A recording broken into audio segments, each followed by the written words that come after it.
This is lesson 2.2 from Algebra 1. The goal. Students will be able to solve two-step equations. So here I have a diagram. It's got arrows going up and down, and it represents the order of operations. So in the first level of the order of operations, we have parentheses. Next is exponents.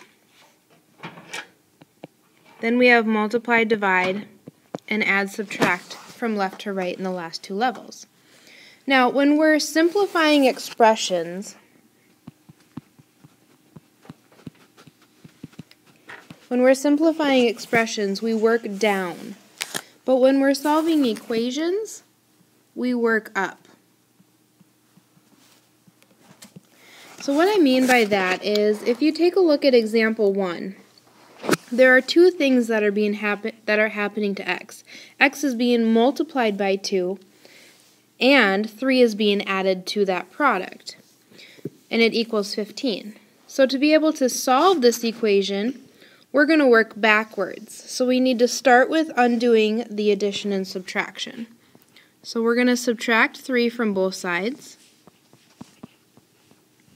and then we're going to undo the multiplication by dividing by 2. So do you see how we do the order of operations backwards? Our first step is add or subtract. The second step is multiply or divide.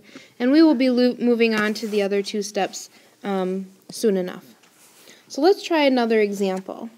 Example 2. X is being divided by 7 and subtracted by 8. So we're going to undo the addition and subtraction first. We need to add 8 to both sides to undo the subtraction. Negative 5 plus 8 is 3. And then we need to undo the division with multiplication. So x ends up being 21.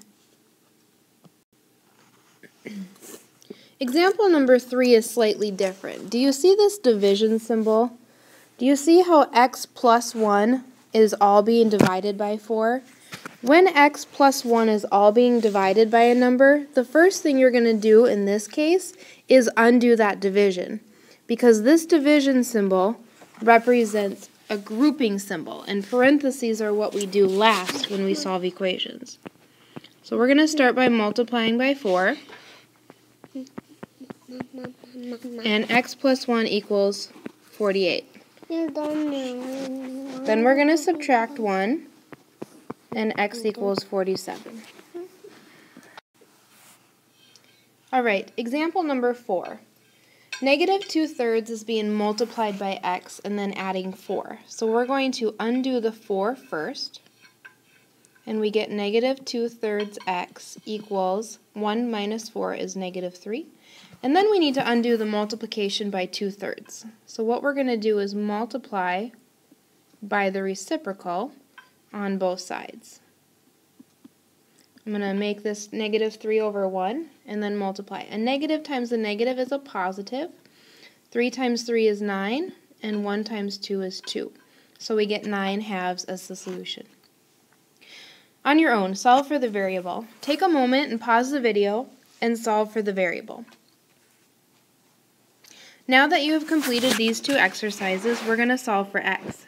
X is being multiplied by 7 and then subtract 14. So we first need to add 14 to both sides to get x by itself. 10 plus 14 is 24, equals 7x, divide by 7, and x equals 24/7.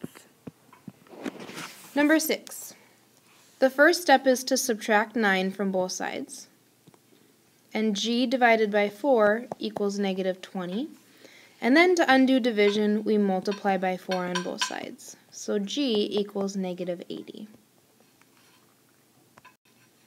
Time to make an equation on our own. Community service. You are making a bulletin board to advertise community service opportunities in your town.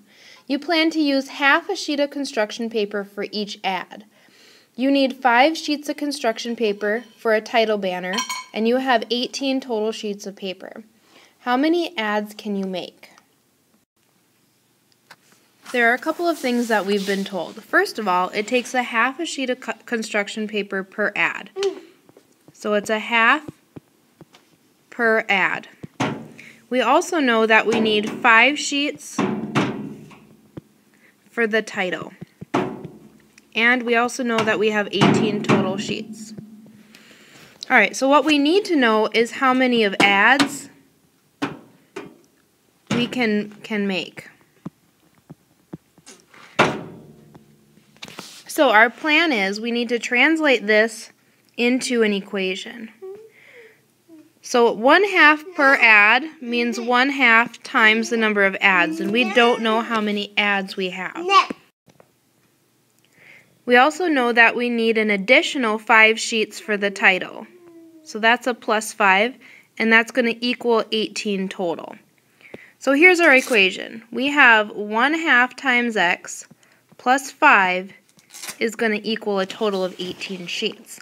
Now in solving this, we should be able to figure out exactly how many sheets of paper we have left.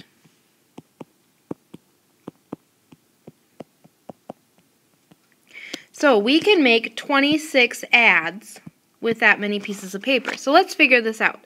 If we started with 18 sheets of paper and we subtract off 5 for the sheets of construction paper, we would have 13 sheets left. And if we can use a half a sheet per title or per add, that means that we can put 2 adds on a sheet of paper. So if we take 13 times 2, we get the 26 for the adds. Last example. We're going to solve negative t plus 8 equals 3. So starting out, we need to identify a couple of things. First of all, that negative t is really negative 1t. Second, we need to do the order of operations in reverse. So we need to subtract first. And 3 minus 8 is negative 5. And then negative 1 is being multiplied by t. So we're going to divide by negative 1. So t equals 5. Take a moment to solve these two equations. Now that you've solved them, I'm going to solve these quickly. And x equals 8 for number 7. We need to subtract the 6 off, and negative y equals negative 8. I'm going to put my 1 in, and y equals 8 as well. And that concludes the lesson.